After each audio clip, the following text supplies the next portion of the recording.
بسم اللہ الرحمن الرحیم۔ السلام علیکم۔ اس ویڈیو میں ہم کتاب احیاء العلوم جلد نمبر 2 یعنی بک نمبر 2 کو آگے کنٹینیو کریں گے۔ اس سے پہلے اگر آپ نے سبسکرائب نہیں کیا تو سبسکرائب کر لیں اور بیل آئیکن پریس کر دیں۔ تو شروع کرتے ہیں۔ دوسرا درجہ، برائی پر آگاہ کرنا۔ کبھی کوئی شخص جہالت کی وجہ سے برائی میں مبتلا ہوتا ہے اور جب برائی سے آگاہ ہو جاتا ہے تو اسے ترک کر دیتا ہے۔ جیسے کوئی دیہاتی نماز پڑھتا ہے لیکن اچھی طرح سے رکوع و سجود نہیں کرتا تو اس فعل سے یہی معلوم ہوتا ہے کہ یہ اس بات سے لا علم ہے کہ اس طرح پڑھنے سے نماز نہیں ہوتی، اور اگر وہ بے نمازی ہونے پر راضی ہوتا تو سرے سے نماز کو ہی ترک کر دیتا۔ اس صورت میں اسے بغیر ڈانٹ ڈپٹ کے نرمی سے سمجھانا واجب ہے۔ نرمی کی وجہ یہ ہے کہ کسی کو سمجھانے کے ضمن میں اس کو جہالت اور حماقت کی طرف منسوب کرنا بھی پایا جاتا ہے، اور جاہل قرار دینے سے اسے دکھ ہوتا ہے، نیز ایسا کم ہوتا ہے کہ انسان خود کو جاہل قرار دینے پر ناراض نہ ہو، خاص طور پر جب اسے امور شریعہ کے مقابلے میں جاہل کہا جائے۔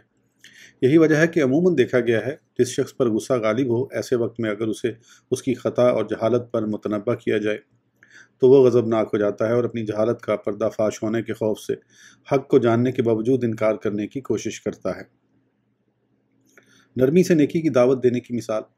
انسانی طبیعت شرمگاہ کے مقابلے میں جہالت پر پردہ ڈالنے کی زیادہ حریص ہوتی ہے، کیونکہ جہالت نفس کی بدصورتی اور چہرے کی سیاہی ہے، اور جاہل شخص کو جہالت کی وجہ سے ملامت کی جاتی ہے، جبکہ شرمگاہ کے مقام کا بے پردہ ہونے کا تعلق جسمانی صورت کے ساتھ ہوتا ہے، اور نفس ظاہری بدن سے زیادہ معزز ہوتا ہے، اور اس کی بدصورتی ظاہری بدن کی بدصورتی سے زیادہ سنگین ہوتی ہے۔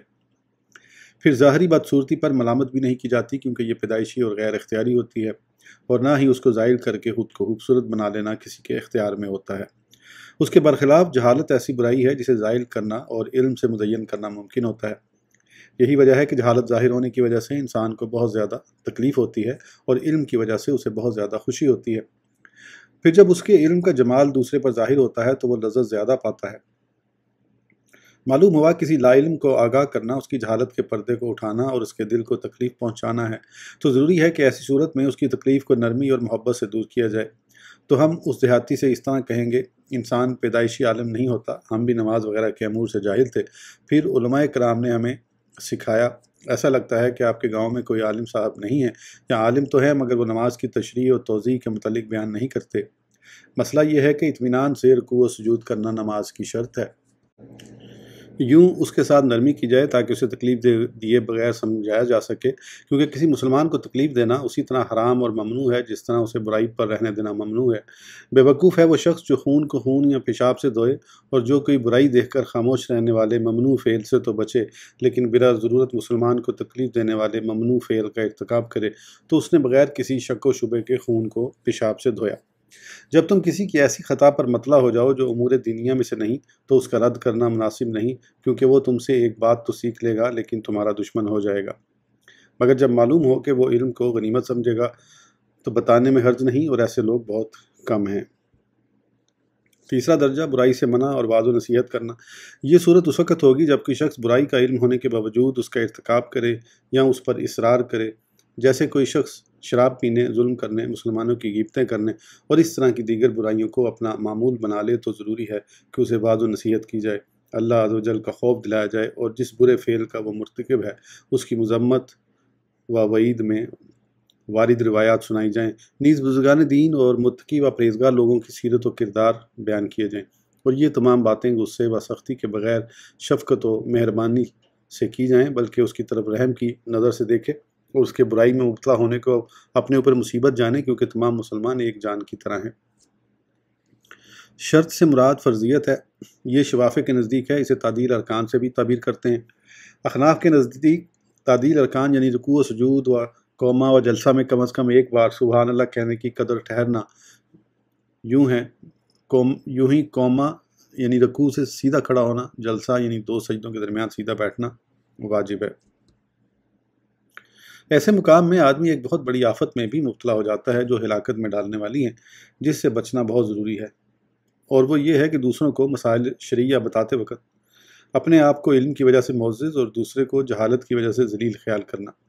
یہی وجہ ہے کہ بسا اوقات مختصب کا مسائل شرعیہ بتانے سے مقصود دوسروں کو ذلیل کرنا اور شرف علم کی وجہ سے اپنا وقار ظاہر کرنا ہوتا ہے۔ اگر سمجھانے کی غرض یہ ہو تو یہ برائی اس برائی سے زیادہ کبھی ہے جسے دور کرنے کے در پہ ہے، اور ایسے محتسب کی مثال اس شخص کی سی ہے جو دوسرے کو آگ سے بچانے کے لیے اپنے آپ کو جلا دے۔ یہ انتہائی درجے کی حماقت ہے، یہ پھسلنے اور خطرناک آفت میں پڑنے کا ایک بڑا مقام اور شیطان کا جال ہے جس سے وہ ہر انسان کو کھینچتا ہے، مگر جسے اللہ عز و جل اس کے نفس کے عیوب پر مطلع کر دے اور اپنی ہدایت کے نور سے اس کی بصیرت کھول دے تو وہی شیطان کے اس مکر سے محفوظ رہ سکتا ہے۔ میں اپنی طرف سے یہاں ایک چھوٹا سا اضافہ کر دوں کہ دیہاتی سے مراد یہ نہیں ہے کہ دیہاتی جاہل ہوتے ہیں، دیہاتی اب بہت پڑھے لکھے بھی ہیں، ڈبل ماسٹرز بچیوں اور بچوں نے کیے ہوئے ہیں، میں خود پرسنلی جانتا ہوں ایسے لوگوں۔ تو آج کل تو پڑھے لکھے جاہل بہت زیادہ ہیں، تو ان سے تو بچنا پڑتا ہے کیونکہ ان کو کچھ بتائیں گے تو وہ ایسے شو کرتے ہیں کہ انہیں سب سے زیادہ آتا ہے۔ تو اللہ تعالیٰ پڑھے لکھے جاہلوں سے بچائے آج کل، اس کی خاص دعا کرنی چاہیے۔ آگے چلتے ہیں۔ نفس کو لذت حاصل ہونے کی دو وجوہات۔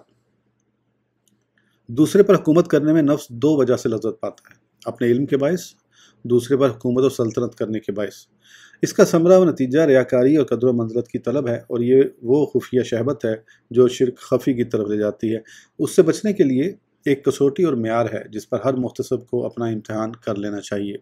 کسوٹی یہ ہے کہ محتسب کے لیے یہ بات زیادہ پسندیدہ ہونی چاہیے کہ انسان اس کے منع کرنے سے باز آنے کی بجائے ازہد یا دوسرے کے منع کرنے سے برائی سے باز آ جائے۔ اگر عمل بالمعروف کرنا اس پر شاق اور بھاری ہو اور وہ چاہتا ہو کہ کوئی اور یہ کام کرے تو پھر اسے عمل بالمعروف کرنا چاہیے، کیونکہ ایسی صورت میں اس عمل کا باعث دین ہوگا، اور اگر وہ یہ بات پسند کرے کہ گناہ گار دوسرے کی بجائے اس کے وعظ و نصیحت اور زجر و توبیخ کی وجہ سے برائی سے رکے تو ایسا شخص خواہش نفس کی پیروی کرنے والا اور عمل بالمعروف کے ذریعے اپنی قدر و منزلت کو ظاہر کرنے کا متمنی ہے۔ لہذا اسے اللہ عز و جل سے ڈرنا چاہیے اور پہلے اپنے آپ کو نصیحت کرنی چاہیے۔ ایسی صورت میں اسے وہ بات کہی جائے گی جو اللہ عز و جل کی طرف سے حضرت سیدنا عیسیٰ روح اللہ علیہ نبینا علیہ الصلوۃ والسلام کو ارشاد فرمائی گئی کہ اے ابن مریم، پہلے اپنے آپ کو نصیحت کرو، جب خود نصیحت قبول کر لو تو پھر دوسروں کو نصیحت کرو، ورنہ مجھ سے حیا کرو۔ حضرت سیدنا داؤد طائی رحمہ اللہ سے پوچھا گیا، آپ کا اس شخص کے بارے میں کیا خیال ہے جو عمرہ کے پاس جا کر انہیں امر بالمعروف کرتا ہے؟ فرمایا، مجھے اس پر کوڑے مارے جانے کا ڈر ہے۔ سائل نے کہا، وہ اس کی قوت رکھتا ہے؟ فرمایا، مجھے اس پر تلوار کا خوف ہے۔ سائل نے کہا، وہ اس کی بھی طاقت رکھتا ہے؟ فرمایا، مجھے خوف ہے کہ اسے چھپی ہوئی بیماری میں مبتلا کر دیا جائے اور وہ خود پسندی ہے۔ چوتھا درجہ، برا بھلا کہنا اور سرزنش کرنا۔ اس کی نوبت اس وقت آئے گی جب نرمی اور شفقت سے کام نہ چلے، گناہ پر اصرار بڑھ جائے اور وعظ و نصیحت کا مذاق اڑایا جانے لگے، جیسے حضرت سیدنا ابراہیم خلیل اللہ علیہ نبینا علیہ الصلوۃ والسلام نے اپنی قوم سے فرمایا، اُفٍ لَکُمْ وَلِمَ تَعْبُدُونَ مِن دُونِ اللَّهِ أَفَلَا تَعْقِلُونَ۔ سورہ الانبیاء۔ ترجمہ، تف ہے تم پر اور ان بتوں پر جن کو اللہ کے سوا پوجتے ہو، تو کیا تمہیں عقل نہیں؟ برا بھلا کہنے اور سخت کلامی سے ہماری مراد وہ کلام نہیں جس میں کسی پر زناکاری کی تہمت وغیرہ کا ذکر ہو، اور نہ جھوٹ بولنا مراد ہے، بلکہ مقصد یہ ہے کہ اسے ایسی صفات سے مخاطب کرے جو اس میں پائی جائیں، اور وہ کلام فحش کلامی میں شمار نہ کیا جائے۔ مثلا یوں کہے، اے فاسق، اے احمق، اے جاہل، کیا تو اللہ عز و جل سے نہیں ڈرتا؟ یوں ہی اے گنوار، اے بیوقوف، اور اسی قسم کے دیگر الفاظ سے پکارا جائے، کیونکہ جو بھی فاسق ہے وہ احمق ضرور ہے، اور اگر وہ احمق نہ ہوتا تو اللہ عز و جل کی نافرمانی نہ کرتا۔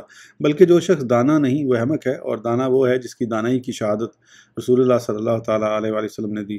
چنانچہ آپ صلی اللہ تعالیٰ علیہ وآلہ وسلم نے ارشاد فرمایا، الکیس من دان نفسہ وعمل لما بعد الموت والاحمق من اتبع نفسہ ہواہا وتمنی علی اللہ۔ یعنی دانا یعنی عقل مند وہ ہے جو اپنے نفس کو مطیع و فرما بردار بنائے اور مرنے کے بعد کے لیے عمل کرے، اور احمق وہ ہے جو اپنے نفس کی خواہشات کی پیروی کرنے کے باوجود اللہ عز و جل سے معافی کی امید رکھے۔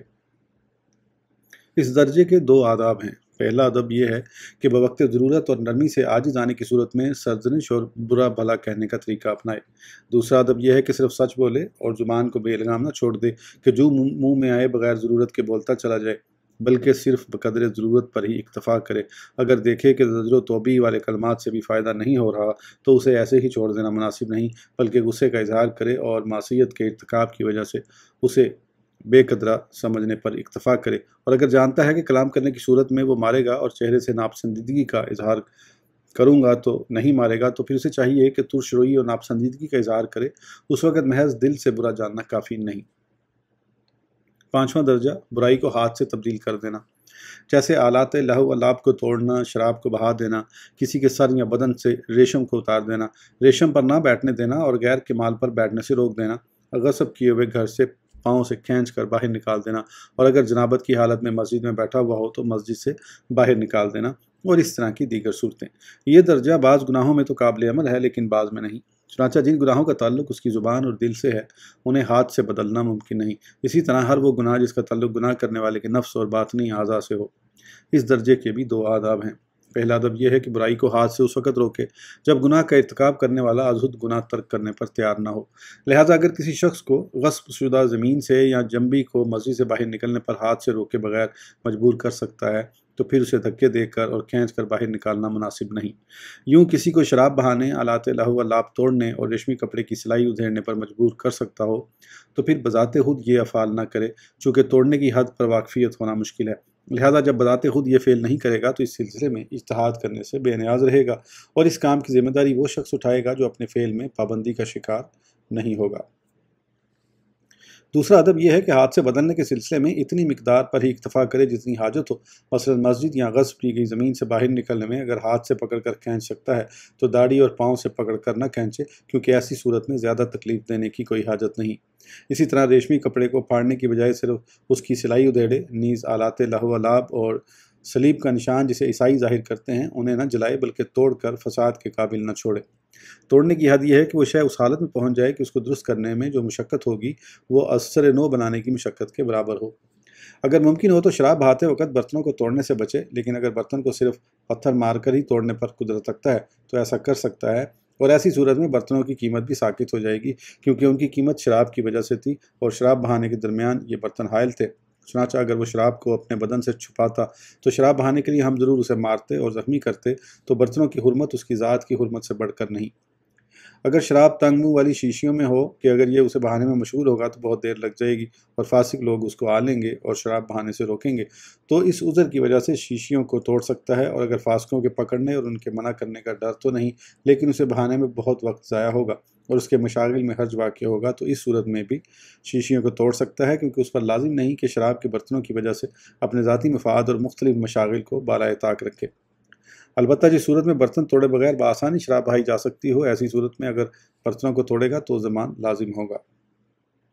سوال جواب۔ سوال: تنبیہ اور زجر کے لیے برتن توڑنے اور زجر یعنی ملامت میں مبالغہ کے لیے غصب شدہ زمین سے پاؤں کھینچ کر باہر نکالنے کی کیوں اجازت نہیں؟ جواب: زجر یعنی ملامت صرف مستقبل کے لیے ہوتا ہے اور سزا ماضی پر دی جاتی ہے، اور جو برائی فی الحال موجود ہو اسے دور کیا جاتا ہے۔ عوام کو صرف دفع کرنے کا اختیار ہے، اور دفع کرنے سے مراد برائی ختم کرنا ہے۔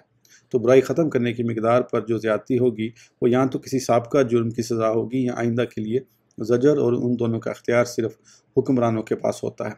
لہذا حاکم اگر اس میں کوئی بھلائی دیکھے تو ایسا کر سکتا ہے۔ میں امام غزالی علیہ رحمہ کہتا ہوں کہ حکمران زجر کے لیے دوسرے شخص کو بھی شراب والے برتن توڑنے کا حکم دے سکتا ہے، کیونکہ حضور نبی کریم صلی اللہ تعالیٰ علیہ وآلہ وسلم کے مبارک زمانے میں زجر میں تاکید کے لیے ایسا کیا گیا، اور اس حکم کا منسوخ ہونا بھی ثابت نہیں۔ اس وقت چونکہ زجر اور بری عادت چھڑانے کی حاجت بہت زیادہ تھی، لہذا جب حکمران اپنے اجتہاد سے اس طرح کی حاجت دیکھے تو اس کے لیے ایسا کرنا جائز ہے۔ چونکہ اس حکم کا دار و مدار پیچیدہ اجتہاد پر ہے، لہذا عوام کو اس کا اختیار نہیں۔ سوال: تو پھر لوگوں کو گناہوں سے زجر کرنے کے لیے ان کے اموال کو ہلاک کرنا، جن گھروں میں وہ شراب پیتے اور گناہ کرتے ہیں انہیں برباد کرنا، اور جن اموال کے ذریعے وہ گناہوں تک پہنچتے ہیں انہیں جلانا بادشاہ کے لیے جائز ہونا چاہیے؟ جواب: یہ بات جان لینی چاہیے کہ اگر اس طرح زجر کرنے کا حکم شریعت میں وارد ہوتا تو مصلحتوں سے خالی نہ ہوتا، لیکن ہم مصلحتوں کو ایجاد نہیں کریں گے بلکہ اس میں اسلاف کی اتباع کریں گے۔ سخت حاجت کے وقت شراب والے برتنوں کو توڑنا ثابت ہے، اور بعد میں سخت حاجت نہ ہونے کی وجہ سے نہ توڑنا پہلے حکم کا ناسخ نہیں بلکہ علت کے زائل ہونے سے حکم زائل ہو جانے کے قبیل سے ہے، اور علت کے لوٹنے سے حکم لوٹ آتا ہے۔ اور ہم نے حاکم کے لیے زجر و توبیخ کرتے ہوئے شراب کے برتنوں کو توڑنا اتباع کی روح سے جائز قرار دیا ہے، اور عوام کو جو اس سے منع کیا ہے اس کی وجہ یہ ہے کہ اس میں وجہ اجتہاد مخفی ہے۔ لہٰذا ہم کہتے ہیں کہ اگر پہلے شراب کو بہا دیا جائے تو اس کے بعد برتنوں کو توڑنا جائز نہیں ہوگا، کیونکہ ان کو صرف شراب کے تابع ہونے کی وجہ سے ہی توڑا جا سکتا ہے، اور جب یہ شراب سے خالی ہوں تو یہ مال کو ہلاک کرنا ہوگا۔ البتہ اگر وہ برتن شراب سے اس قدر آلودہ ہو چکے ہوں کہ اس کے علاوہ استعمال کے قابل نہ ہوں تو پھر شراب بہانے کے بعد بھی انہیں توڑنا جائز ہوگا، کیونکہ حضور نبی پاک صلی اللہ تعالیٰ علیہ وآلہ وسلم کے زمانے سے برتن توڑنے کا جو جواز منقول ہے اس کی دو وجہیں تھیں، زجر کی حاجت شدیدہ اور برتنوں کا شراب کے تابع اور اس کے ساتھ خاص ہونا۔ برتن توڑنے میں یہ دونوں باتیں مؤثر ہیں، ان میں سے کسی کو بھی حذف کرنے کی گنجائش نہیں۔ ان کے علاوہ تیسری وجہ بھی ہے کہ فعل مذکور حکمران کی رائے سے صادر ہو، کیونکہ وہ جانتا ہے کہ شدت زجر کی حاجت کب پڑتی ہے، یہ معنی بھی مؤثر ہے، لہذا اسے بھی لغو قرار نہیں دیا جا سکتا۔ یہ مختصب کے لیے وہ فقہی باریکیاں ہیں جنہیں جاننا ضروری ہے۔ چھٹا درجہ دھمکانا اور ڈرانا، مثلا اس طرح کہے یہ کام چھوڑ دو ورنہ میں تمہارا سر پھاڑ دوں گا یا تمہارا سر قلم کر دوں گا یا کسی سے پٹائی کروا دوں گا وغیرہ۔ اگر ہو سکے تو حقیقتاً مارنے سے پہلے اس قسم کی دھمکیاں دی جائیں۔ اس درجے کا ادب یہ ہے کہ جو فعل ناجائز ہے اس کی دھمکی بھی نہ دے، جیسے یہ کہنا میں تمہارا گھر لوٹ لوں گا یا تمہاری اولاد کو ماروں گا یا تمہاری بیوی کو قید میں ڈال دوں گا وغیرہ۔ اس طرح کی دھمکیاں اگر عمل کرنے کی نیت سے ہوں تو حرام، اور اگر عمل کا ارادہ نہ ہو تو جھوٹ میں شامل ہیں۔ البتہ اگر کوئی مار وغیرہ کی دھمکیوں کی پرواہ نہ کرے اور اسے ہلکا جانے تو محتسب کو اس حد تک جانے کی اجازت ہے جس کا حال تقاضا کرتا ہے، اور یہ بھی اجازت ہے کہ ڈرانے دھمکانے کا جو ارادہ اس کے دل میں ہے اس میں کچھ زیادتی کرے جبکہ اسے معلوم ہو کہ اس سے برائی کا مکمل خاتمہ ہو جائے گا۔ یہ وہ جھوٹ نہیں ہے جو ممنوع ہے، بلکہ اس طرح کا مبالغہ کرنا عام طور پر رائج ہے، جس طرح دو آدمیوں کے درمیان صلح کروانے اور دو سوکنوں میں الفت پیدا کرنے کے لیے مبالغہ کیا جاتا ہے، اور بوقت حاجت ایسا مبالغہ کرنے کی اجازت ہے۔ ڈرانا دھمکانا بھی اسی حکم میں ہے، کیونکہ اس کا مقصد امر بالمعروف کے ذریعے کسی کی اصلاح کرنا ہوتا ہے۔ خلف وعید، بعض لوگوں نے اس معنی کی طرف اشارہ کرتے ہوئے کہا ہے کہ اللہ عز و جل کے ایسی چیز کی وعید سنانا، یعنی سزا دینے کا وعدہ کرنا جو واقعہ نہیں کرے گا۔ سید اعلیٰ حضرت امام اہل سنت مولانا شاہ احمد رضا خان علیہ رحمہ فتاوی رضویہ جلد 15 صفحہ 404 پر فرماتے ہیں، اللہ عز و جل کے لیے خلف وعید میں بعض علماء جانب جواز گئے اور محققین نے منع و انکار فرمایا، اور صفحہ 406 پر فرماتے ہیں وعید سے مقصود انشاء تخفیف و تحدید ہے، نہ اخبار، یعنی ڈرانا دھمکانا مراد ہے، خبر دینا مراد نہیں۔ یہ اللہ عز و جل کے حق میں کبھی نہیں ہے، کیونکہ خلف وعید سزا دینے کے وعدے کا خلاف کرنا کرم ہے، اور کبھی تو خلف وعد یعنی وعدہ خلافی ہے۔ ہمارے نزدیک یہ کلام پسندیدہ نہیں، کیونکہ کلام الہی قدیم ہے اور اس میں خلف یعنی خلاف کا شائبہ نہیں ہے، خواہ وہ خلف وعد ہو یا خلف وعید۔ یہ صرف بندوں کے حق میں مقصور ہے، چنانچہ بندوں کے لیے خلف وعید حرام نہیں ہے۔ اس ویڈیو کے لیے اتنا ہی، پھر انشاءاللہ اگلی ویڈیو میں آگے کنٹینیو کریں گے۔ اس وقت تک کے لیے اجازت دیجیے، سبسکرائب کرنا نہ بھولیں۔ اللہ حافظ۔